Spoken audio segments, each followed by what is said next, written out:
They don't tell you that the Canadian dream has a shelf life, and for most of us, it expired somewhere between the 2008 crash and the first time a single head of lettuce cost $7 at Loblaws. We are living in a shadow economy, a place where working 40 hours a week is no longer a ticket to stability, but a subscription to a slow-motion disaster.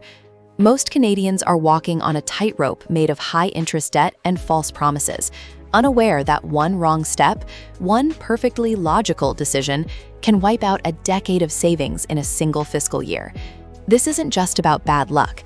It's about a systemic trap designed to harvest the wealth of the middle class before they even realize it's gone. Today, we're peeling back the curtain on a silent catastrophe. We're looking at how a hard-working man, just like you, followed the traditional Canadian roadmap and ended up $50,000 in the hole. It started with a simple belief that the system was on his side. But as the Bank of Canada began its aggressive rate hikes and the CRA started looking for its pound of flesh, he realized too late that the rules had changed. What was the shadow fact he missed? The one thing no bank teller or financial advisor will ever tell you until it's too late? Meet Mark. Mark is the quintessential Canadian success story, or at least he was supposed to be. He grew up in a suburb of the GTA, went to a good school, and landed a job in tech that paid what used to be a rich salary. But in 2024, a six-figure income in Canada is the new minimum wage for the middle class. Mark did everything right. He maxed out his TFSA, he contributed to his RRSP, and he shopped the sales at no frills. Yet, every month, after the rent for his one-bedroom condo in Liberty Village was deducted, and the CRA took its massive bite out of his paycheck, there was nothing left. The feeling of never getting ahead isn't just a mood, it's a physiological weight. It's the knot in your stomach when you check your banking app at 2 a.m. Mark felt like he was running on a treadmill that was slowly accelerating. He was desperate for a win, a way to jumpstart his wealth. He saw the soaring house prices and the shrinking purchasing power of the loonie and decided it was time to make a move. He thought he found the ultimate Canadian loophole, a way to leverage what he had into a legacy. But he didn't realize he was playing a game where the house always wins, and the house is located in Ottawa. The decision seemed bulletproof. Mark had managed to save $50,000 over 5 years of grueling overtime and missed vacations. In the old Canada, that was a down payment. In today's Canada, it's barely enough to cover the closing costs on a parking spot in downtown Vancouver. But Mark heard about a private lending opportunity, a way to act as the bank for someone else looking to flip a property in the booming outskirts of the GTHA. It promised a 12% return, far better than the measly interest his high-interest savings account was offering. He was told it was low risk because real estate in Canada only goes up. This is the first great lie of the North, the belief that our housing market is a deity that demands worship and offers infinite rewards. Mark took his hard-earned $50,000 and moved it into a private mortgage fund. He felt like a genius. For the first time, he wasn't just a worker, he was an investor. He was finally on the other side of the counter. But what he didn't account for was the liquidity trap. He didn't see the Bank of Canada sharpening its knife, ready to pivot the entire economy on its head. He had just handed over his life savings to a system that was about to freeze solid. The pain of the Canadian middle class is often quiet. It's the silence of a couple choosing not to have a second child because the daycare costs in Ontario are equivalent to a second mortgage. It's the internal calculation of whether to drive to work or take the GO train because gas prices have hit another record high. For Mark, the pain started as a dull ache.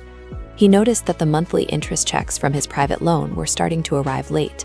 Then they stopped altogether. The developer he lent to was caught in the crosshairs of rising interest rates. The low-risk flip had become a stagnant construction site, a skeleton of wood and concrete sitting in a field in Brampton. But the true horror wasn't just the loss of interest. It was the realization that his $50,000 was now locked. He couldn't get it out. At the same time, his own cost of living was exploding. His grocery bill at Loblaws had doubled, his car insurance was at an all-time high, and his landlord had just served him an N12 notice.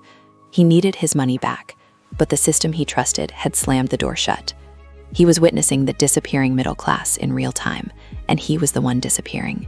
He was experiencing the shadow fact firsthand. In Canada, you are only as free as your liquidity allows you to be. Let's talk about the CRA. In Canada, the taxman doesn't just take a slice, he takes the ingredients for the next loaf of bread. Mark had moved his $50,000 from his TFSA to fund this private loan, thinking he would just put it back later.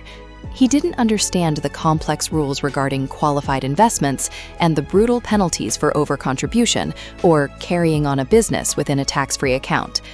When the private loan defaulted, the CRA didn't care that Mark had lost his money.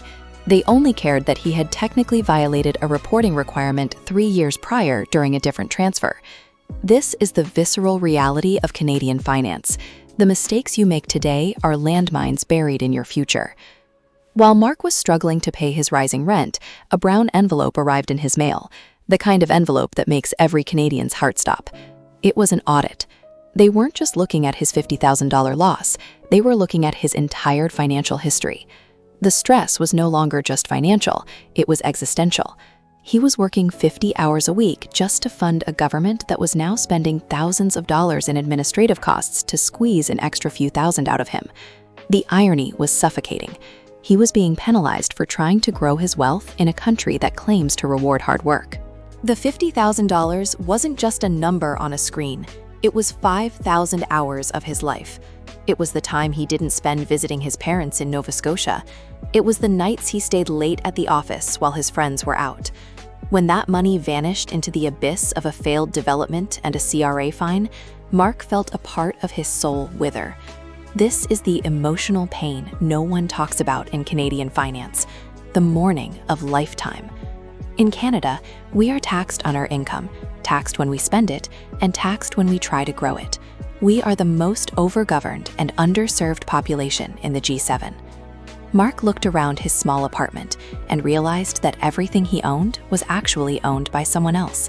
His phone was on a plan, his car was on a lease, and his savings were in a black hole. He was a debt slave in a parka. The curiosity gap here is, why do we keep doing it? Why do we stay in a system that clearly isn't designed for our success anymore? Mark began to realize that his bad decision wasn't the private loan. It was the blind faith he had in the Canadian economic stability. He had ignored the warning signs, the widening gap between the ultra-rich and the working class, and the erosion of the dollar's value. To understand how Mark lost $50,000, you have to understand the Canadian bubble. We are a nation obsessed with real estate. It is our national religion. When the Bank of Canada held interest rates at near zero for years, they created a generation of addicts. Mark was one of them. He believed that the only way to wealth was through property, even if he didn't own the property himself. When the rates finally rose, the withdrawal was violent. The developer Mark led to had a variable rate loan on the land. As the rates climbed, the interest payments ate the project's budget alive. Construction stopped. The workers walked off the site. The security Mark thought he had, the land itself, was now tied up in a multi-year bankruptcy court battle. In Canada, the legal system moves at the speed of a glacier. Mark learned that being right in a legal sense doesn't matter if you're broke in a literal sense. He was now paying a lawyer $400 an hour to try and recover $50,000 that might not even exist anymore. This is the relatable life of the modern Canadian, spending more money to fix a problem than the problem originally cost. It's a cycle of diminishing returns that leaves you exhausted and cynical. Every Canadian knows the feeling of the Loblaws receipt shock. You go in for milk, bread, and some chicken, and you walk out $80 poorer. For Mark, this shock was magnified by his financial loss. He started calculating his life in terms of groceries. That $50,000 could have bought him 10 years of food. Now he was skipping meals to make sure he could cover his commute. The mental health toll of financial instability in a high cost of living country like Canada is catastrophic. We have a culture that prizes politeness and quietly getting on with things. But beneath the surface, there is a simmering rage.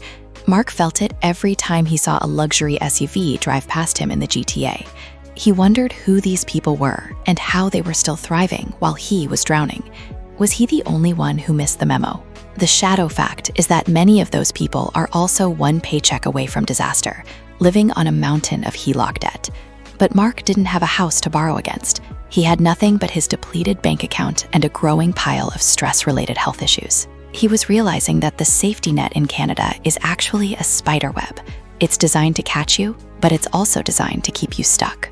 The turning point came when Mark tried to use his RRSP to bail himself out. This is where the one bad decision became a triple threat. He decided to withdraw funds from his RRSP to pay off the legal fees and the debt he'd accumulated while his $50,000 was locked up. He thought, "It's my money, I'll just take it out." But the CRA treats an RRSP withdrawal as pure income. By taking out $30,000 to cover his losses, he pushed himself into a higher tax bracket. He didn't just lose the money, he created a new tax liability of nearly $12,000. This is the Canadian trap at its most efficient. The system penalizes you for being in trouble. It's like a lifeguard charging you for the oxygen after you've already drowned. Mark sat at his kitchen table, looking at the math. He had lost $50,000 in the investment, spent $10,000 on a lawyer, and now owed the government $12,000 for the privilege of using his own savings. He was $72,000 worse off than when he started, all because he tried to invest his way out of the middle-class grind. The curiosity gap is widening. How do you survive a system that is mathematically rigged against your recovery? Mark was about to find out that the only way out was to stop playing by the old rules. In the heart of winter, when the Canadian cold seeps into your bones, the financial cold is even worse. Mark's apartment was drafty, but he was afraid to turn up the heat because of the skyrocketing utility bills in Ontario. He sat wrapped in a blanket, scrolling through social media, seeing finfluencers talk about passive income and hustle culture. It felt like a slap in the face. The reality of the Canadian economy is that passive income is a myth for anyone without a massive initial capital base. For the average person, there is only active struggle. Mark realized that his mistake wasn't just the $50,000 investment, it was his failure to understand the macro Canadian climate. We are a branch plant economy, heavily reliant on a housing bubble that has been inflated by decades of poor policy. When that bubble even slightly deflates, it's the people at the bottom, the Marks of the world, who get crushed.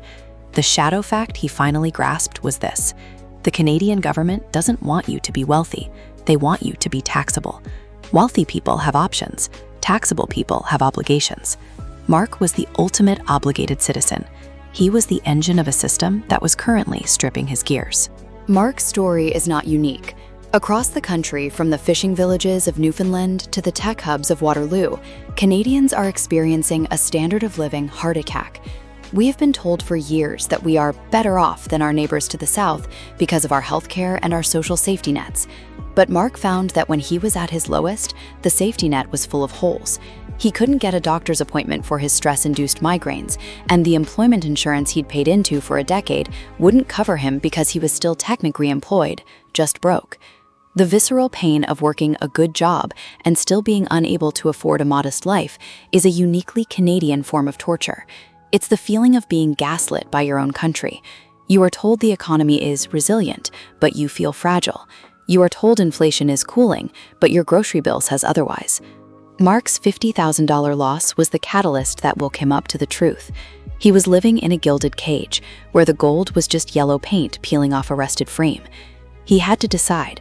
Would he continue to let the system drain him, or would he find a way to reclaim his agency? The psychological impact of financial loss in Canada is amplified by our niceness culture. We don't talk about money. We don't talk about failure. Mark felt he had to hide his loss from his parents and his friends. He kept up the facade, going to expensive dinners he couldn't afford, further deepening his debt. This is the social debt of the Canadian middle class. We are so afraid of looking poor in a country that is supposedly rich that we bankrupt ourselves to maintain appearances. Mark was drowning in $50,000 of invisible ink. Every time someone asked him how the investment was going, he would lie and say it was steady. The lie was a poison. It isolated him. He began to see the shadow fact that the Canadian middle class is built on a foundation of polite silence. If we all admitted how much we were struggling, the entire illusion would collapse. But Mark's illusion had already shattered. He was looking at the debris of his life and realizing that the only thing more expensive than losing $50,000 is the cost of pretending you didn't. He was ready to stop pretending. He was ready to look at the numbers with a cold, hard stare, even if they were written in blood. One of the most relatable Canadian pain points is the realization that our loonie is losing its power. Mark looked at his remaining savings and realized that even if he didn't lose another cent, the value of that money was evaporating due to the cost of everything else. In Canada, we are in a cost of living arms race, and we are armed with water pistols. The $50,000 Mark lost would have bought a house in 1990. In 2024, it wouldn't even cover the interest on a mortgage for 2 years. This is the time value trap. By the time you save enough for a goal, the goal has moved further away. Mark realized that saving was no longer a viable strategy in Canada. You had to grow, but every avenue for growth was guarded by a gatekeeper, a bank, a regulator, or the CRA. He began to study the shadow fact of Canadian capital flight. Why are all the smart Canadian investors moving their money to the US or overseas? It's because Canada has become a low-trust, high-cost environment. Mark had been a high-trust investor, and he had been slaughtered for it. He needed to become a low-trust survivalist. He had to learn how to protect what little he had left from a system that viewed his savings as its own piggy bank. Let's talk about the decision again. Mark's $50,000 loss didn't happen in a vacuum. It happened because he was looking for a shortcut in a country that has blocked all the main roads. When you can't afford a home and you can't get a raise that beats inflation, you start looking at alternative investments. This is the desperation gap. The Canadian market is currently flooded with private equity and MICs, mortgage investment corporations that prey on this desperation. They offer the Canadian dream at a 10% premium. Mark was lured in by the promise of security in land. But in a country where the government can change the rules of the game with a single budget announcement, no land is truly secure. Mark saw the underused housing tax and the foreign buyer ban and realized that the government was desperately trying to patch a leaking boat by drilling more holes. His $50,000 was just the water being bailed out. He felt a visceral sense of betrayal. He had played by the rules his whole life, and the rules were changed in the middle of the game. This is the emotional pain of the disappearing middle class, the realization that the contract is null and void. The shadow fact no one talks about is the brain drain of the financially literate. Mark noticed that his smartest friends, the ones who understood the tax code and the global markets, were all leaving. They were moving to Texas, Florida, or even Southeast Asia. They were taking their capital and their talents with them. Mark was left behind in a country that was increasingly becoming a retirement home for the wealthy and a work camp for the rest. His $50,000 loss was his wake-up call. He realized that if he stayed on his current path, he would be working until he was 80 just to pay for a long-term care bed that might not even exist. The Canadian struggle isn't just about money, it's about the loss of a future. When Mark looked at his bank statement, he didn't just see a minus sign. He saw a do not enter sign on his dreams.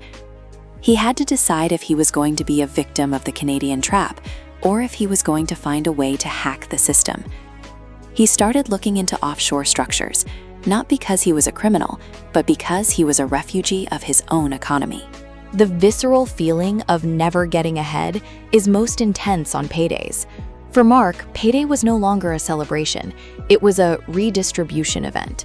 Before he even saw a cent, the government took its share. Then his landlord took his share. Then the insurance companies and the grocery stores and the utilities. By Friday night, he was already broke again.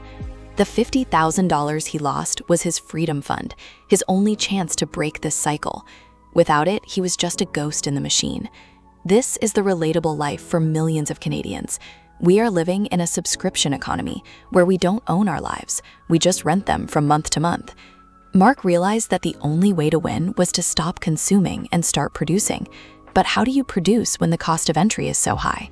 The curiosity gap here is, what is the one thing you can do today to stop the bleeding? Mark found that the answer wasn't in a new investment, but in a radical shift in his Canadian identity. He had to stop being polite and start being protective. He had to learn the shadow facts of the tax code that the CRA doesn't put on their website. Mark's $50,000 loss eventually became a tax loss harvest, but that's a cold comfort when you don't have any capital gains to offset it against. It's like being told you have a credit for a store that's already gone out of business. This is the paper wealth trap of the Canadian system. We have all these benefits and credits that only work if you're already successful. For the person who is actually struggling, the system is a labyrinth. Mark spent weeks on hold with the CRA, listening to the same vibrant Canada hold music, only to be told by a confused agent that his case was under review. The emotional pain of being a number in a crumbling bureaucracy is profound. It makes you feel small. It makes you feel like your hard work doesn't matter. Mark started to realize that the disappearing middle class isn't an accident, it's a policy outcome. By keeping the middle class in a state of constant financial anxiety, they are easier to manage and less likely to demand real change. Mark was tired of being managed. He was ready to be dangerous. The curiosity gap in Mark's story is the second decision.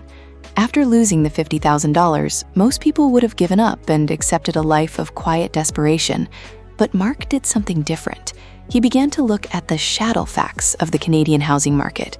He realized that the bubble wasn't just in the prices, it was in the mentality. He sold his car, moved into a smaller apartment, and started geo-arbitraging his life. He found a way to work his Canadian job remotely while living in a part of the country where the cost of living hadn't yet reached insanity levels. He realized that the GTA is a lifestyle choice that many Canadians can no longer afford. This is the relatable life shift, the realization that the Canadian dream isn't tied to a specific postal code. Mark's $50,000 loss was the tuition he paid to learn that the old way of living in Canada is dead. The question is, are you still trying to live in a corpse? Mark was moving on. He was building a new Canadian life, one that didn't depend on the generosity of the banks or the stability of the real estate market. But the $50,000 loss still stung. Every time Mark saw a headline about record bank profits, he felt a surge of adrenaline. He knew that his loss was their gain. In Canada, the Big Five banks are essentially a government-sanctioned cartel. They are the ones who truly run the country. Mark realized that his private loan was a drop in the bucket compared to the trillions of dollars the banks move every day, often using the same risky strategies he was penalized for. The shadow fact is that the rules only apply to those who can't afford to lobby for them to be changed. Mark was becoming financially woke. He was seeing the debt industrial complex for what it was. He started educating others, sharing his story on forums and in coffee shops. He found that he wasn't alone. Thousands of Canadians had lost $50,000 in different ways, through bad mortgages, failed businesses, or simply through the hidden tax of inflation. They were a community of the quietly crushed, and Mark was becoming their voice. He was turning his pain into a platform. The visceral reality of the disappearing middle class is that it's a sliding scale. Today, you might be middle class because you have a car and a job. Tomorrow, a $50,000 mistake or a 2% interest rate hike can push you into the working poor. Mark saw people he knew, teachers, nurses, engineers, all sliding down that scale. They were all one bad decision away from disaster. The curiosity gap here is, what is the safety margin you need in today's Canada? Mark realized that the old 3 months of expenses was a joke. In a country where a dental emergency can cost $3,000 and a car repair can cost $5,000, you need a war chest, not a savings account. Mark's $50,000 loss taught him that fragility is the greatest enemy of the Canadian worker. He had to build redundancy into his life. He started multiple side hustles that weren't dependent on the Canadian economy. He was learning to become uncrushable. He was realizing that the only person who was going to save him was the man in the mirror. As we near the end of Mark's journey, we have to address the CRA bite one last time. Mark eventually settled his audit, but it cost him another $5,000 in accounting fees and penalties for late filing that he didn't even know existed. The shadow fact is that the Canadian tax system is designed to be self-reporting, but expert verified. If you don't have a professional, you are a target. Mark realized that being cheap on professional advice was part of his $50,000 mistake. In Canada, you are taxed on your ignorance. The emotional pain of writing that final check to the Receiver General was the most visceral moment of his life. It was the final goodbye to his hard-earned money. But it was also a cleansing. He was finally free of the old system. He had no more debts to the past. He was starting from zero. But zero is better than negative in a country that is currently in a downward spiral. He was ready to rebuild, but this time he was building on a foundation of skepticism and strategy. The relatable life of a Canadian survivor is one of radical frugality and global thinking. Mark stopped buying Canadian products where he could. He stopped using Canadian banks for his international business. He became a citizen of the world who just happened to live in Canada. He realized that the Canadian identity of peace, order, and good government had been replaced by debt, chaos, and mediocre management. He didn't hate his country, he was just disappointed in its current trajectory. His $50,000 loss was a hard reset. It stripped away his illusions and left him with a cold, hard clarity. He began to see the curiosity gap in every government announcement. He learned to read between the lines of the Bank of Canada press releases. He was no longer a consumer, he was a player. And in the game of Canadian finance, the only way to win is to know that the game is rigged and to play your own game on the sidelines. So what is the shadow fact that cost Mark $50,000? It wasn't the investment, it wasn't the CRA, it was the belief that the system is a safety net. In reality, the system is a harvesting machine. It harvests your time, your energy, and your capital to maintain a status quo that no longer serves you. The one bad decision Mark made was trust. He trusted that the rules were fair. He trusted that real estate was a guarantee. He trusted that his savings were safe. If you take anything away from Mark's story, let it be this. In the new Canada, trust is a luxury you cannot afford. You must be your own bank, your own auditor, and your own advocate. The disappearing middle class is a warning. The $50,000 Mark lost is a canary in the coal mine. Are you listening to the silence? Or are you waiting for your own brown envelope to arrive? The choice is yours, but the clock is ticking, and the cost of waiting is going up every single day at Loblaws. It's time to wake up, Canada. The dream is over, but the reality is just beginning. What will you do to protect your $50,000?